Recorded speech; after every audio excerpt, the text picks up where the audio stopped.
Martín, Fabiana, ¿cómo les va? Buen día. ¿Cómo le va? Muchas gracias, Pablo, por este contacto. No, por favor, gracias a ustedes. Bueno, a ver, yo creo que a nadie le escapa, ¿no? Que hay un aumento de la violencia en las redes sociales, sobre todo cuando se tocan temas políticos, cuando además el mismo presidente y su, iba a decir séquito, pero en realidad quiero utilizar otra palabra, ¿no? Las personas a que él retuitea frecuentemente, ¿no? O le pone me gusta, son bastante agresivos también, sobre todo con aquellos que no piensan igual. Pero bueno, ustedes fueron a medirlo y le pusieron un número a esto, ¿no? ¿Qué resultado les dio? Sí, nosotros, como bien decís, lo que analizamos es en realidad el estado de la conversación digital argentina en general y el uso de insultos.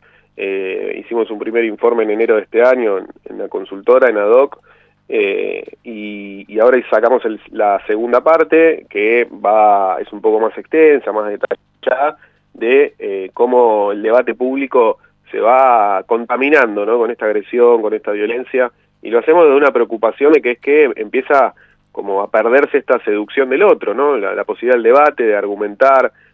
Nosotros nos dedicamos a la consultoría digital, a la consultoría política, y siempre hemos trabajado históricamente en eso, en buscar consensos, seducir al otro, encontrar un mensaje que pueda ser atractivo. Y bueno, acá vemos un aumento de la violencia, como un primer dato que dabas vos, y bueno, hemos publicado los argentinos en redes sociales en los últimos 2 años más de 27 millones de insultos, y en ese sentido, desde enero o de la primera mitad del 2023 hasta hoy, aumentó un 90%, ¿no?, el uso de insultos por hora. Estamos superando los 1.700 insultos por hora hoy en las redes sociales. 1.700 por hora. Sí, pasamos más o menos de un promedio entre enero y junio del 2023 a un promedio de 920 insultos por hora, y hoy estamos en 1.747 insultos por hora en promedio entre enero y marzo de este año, lo cual es un aumento, ¿no?, como te decía, al 90%, y también una bueno, en constante crecimiento. Claro. Yo mencionaba al principio, le digo, el comportamiento que tiene en las redes sociales el presidente Javier Milei. Sé que lo fueron a medir también. ¿Qué relación o qué conversación digital impulsa el presidente Javier Milei? Sobre todo me imagino en X, que es la red social que más se utiliza, ¿no? Sí, nosotros medimos todo el ecosistema digital, incluidos los portales de noticias, pero claramente X tiene una relevancia mucho más importante en el debate político.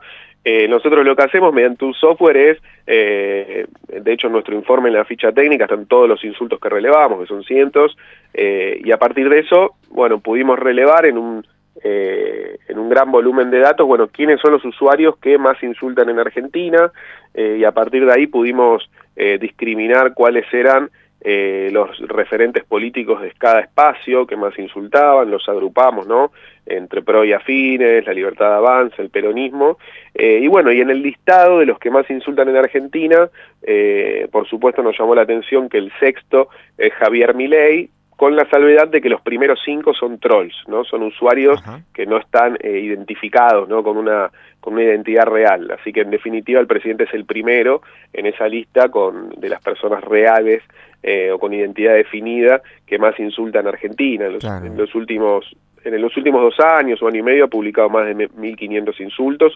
Cuando decimos publicado, es publicar o compartir, ¿no? Claro. Estoy viendo justamente en un informe de Infobae donde lo citan ustedes para hacer análisis de esto que estamos haciendo, donde reconstruye el esquema que, bueno, en realidad es un esquema de ustedes, ¿no?, de cómo funciona el sistema, trolls, provocadores, amplificadores. ¿Nos puedes detallar un poquitito cada eslabón de ese esquema? Sí, por supuesto. Nosotros lo que identificamos es que queríamos entender, ¿no?, cómo funciona la dinámica, cómo se propaga la violencia en las redes. Identificamos 3 tipos de usuarios dentro de esta dinámica, que son los trolls, que son esos usuarios que son más intensos, que tienen, como que lideran una comunidad digital, que muchas veces no tienen esa identidad definida, ¿no? Se tapa con un nombre, no se muestra foto, no se sabe quién es.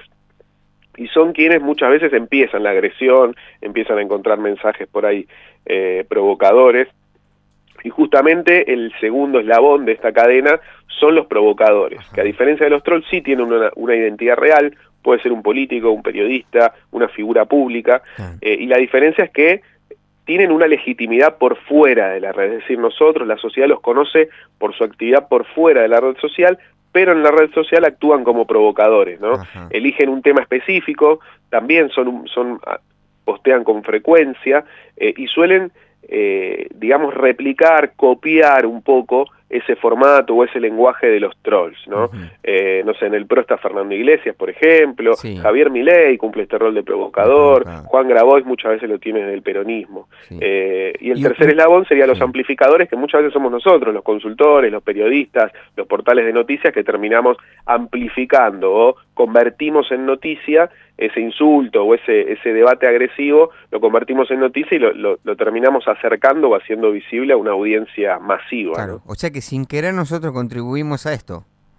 Sí, nos ha pasado, de hecho en las entrevistas, como bien decías vos, por suerte generó mucho interés el informe, y muchas veces la primera pregunta es, bueno, ¿cuál es el insulto, no? ¿Cuál es el insulto que más usamos? ¿Cuál es la lista de insultos? Es lo que más llama la atención, obviamente. Sí. Siempre pongo el mismo ejemplo. Si nosotros ahora en esta entrevista empezamos a discutir, nos empezamos a insultar, nos empezamos a agredir, probablemente tengamos más éxito en redes sociales. Esta nota quizás sea más escuchada, nos levanten los portales, salgamos en la tele, pero bueno, me parece que uno de los riesgos o una de las cosas por el que iniciamos este estudio es porque vemos un peligro en esto, ¿no? Que tenga premio la agresión, que el algoritmo también nos lleve a encontrar esa fórmula. No, por supuesto.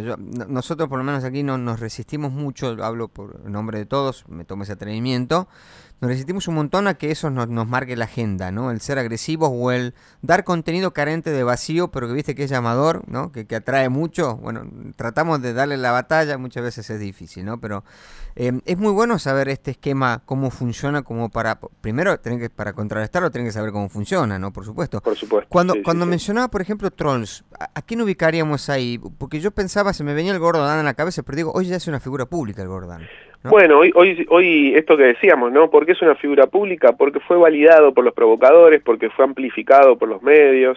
Entonces, me parece que en un momento llegó o le empezó a servir también mostrar quién era, pero no deja de ser un troll, ¿no? Nosotros a veces diferenciamos entre un usuario troll, que muchas veces es esta persona que no se sabe quién es, que no tiene un nombre definido, y después está el comportamiento troll. Por ejemplo, para darte, no sé, nombro uno al azar, pero por ejemplo Nick Gaturro, que es una persona, el historietista, el dibujante, que tiene una posición ideológica determinada, u otros, ¿no? El mismo presidente u otros políticos, tiene un comportamiento troll, sabemos quién es, sabemos su identidad, pero si uno entra a sus cuentas ve retweets constantes, mucha intensidad con algunos temas, un lenguaje agresivo. Entonces muchas veces un usuario no es troll en sí, no cumple todo técnicamente, pero tiene un comportamiento troll, ¿no? Un comportamiento de intensidad, de agresión, de hablar siempre de lo mismo, con los mismos términos. Entonces está bueno también diferenciarlo, identificarlo. Como bien decías, va a llegar un momento que todo va a dar la vuelta y va a tener premio. En algún momento esperamos llegar a eso, el consenso, la argumentación y que vuelva a haber criterios de verdad, ¿no? Que podamos identificar lo que es real de lo que no. Claro, ojalá que podamos debatir ideas, que es lo más importante, y no con insultos, ¿no? Claro, nosotros, una de las conclusiones del informe es esa, ¿no? El riesgo que vemos en que la política se está como sobreadaptando a este formato de las redes sociales, y me parece que la tentación de corto plazo es ese premio, ¿no? Esa dopamina de tener más likes, más interacciones, ser amplificado, y se pierde el espíritu, ¿no? de la política, que es buscar consensos y construir mayorías. Hoy estamos lejos de construir mayorías si la agresión y la imposibilidad de debatir con argumentos se instala como el formato exitoso. Pablo, muchísimas gracias por su tiempo.